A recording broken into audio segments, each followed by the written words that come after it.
Hello friends, in the series on the income tax cases, today we will discuss the case of Assistant Commissioner of Income Tax versus Atul Kumar Gupta, Rajiv Gupta, and this case has been reported in 103 ITR Tribunal at page number 13.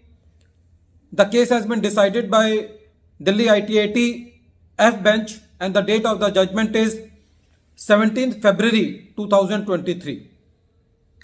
In this case, a search was conducted on the assessee and simultaneously some searches were conducted on some other assessees also. When searches were conducted on some other assessees, some documents were found which were related to the assessee. And on the basis of these documents, the assessment of the assessee was done under section 153A on the basis of the documents which were found in search of other person. The department made the assessment under section 153A. The main contention of the assessee was that if the documents have been found in the search of other assessee, then there is a presumption that these documents relate to the assessee on which the search has been made. You cannot presume that these documents relate to me. And if you presume that these documents relate to me, then satisfaction should be recorded for that and my assessment should be done under section 153C and not section 153A.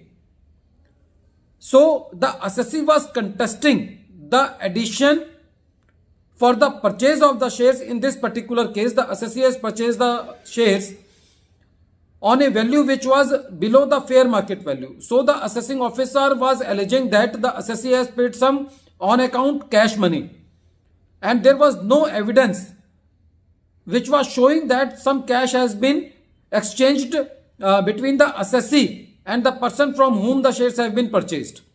So when this matter travelled up to the ITAT held that if you have to make the assessment in the hands of the assessee on the basis of the documents which have been found in the search of other person, then you have to make the assessment under section 153C and not section 153A. So this was the one point.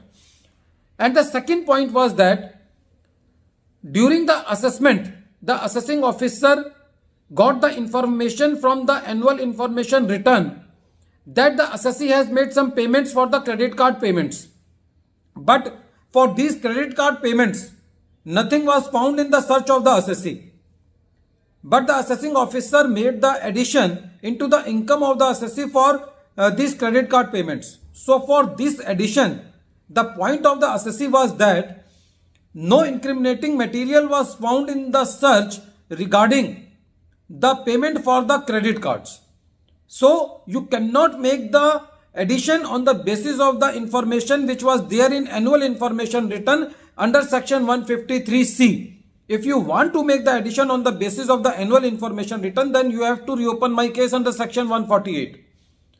Friends, this case is very important because it throws the light on the point that some additions can be made only under section 153A. Some additions can be made only in the hands of under section 153C, and there is a separate provision for making additions under section 147 read with section 148. So you cannot intermingle the section. The department cannot overlap the sections for making the additions, or the department cannot choose that once you have selected section 153A, so anything which is coming to your notice, you will add that income under section 153A. So friends, whatever the information was available in the annual information return and that information was not found in the search of the assessee, or for that income no incriminating material was found in the search of the assessee, that cannot be used for making the addition under section 153A or section 153C.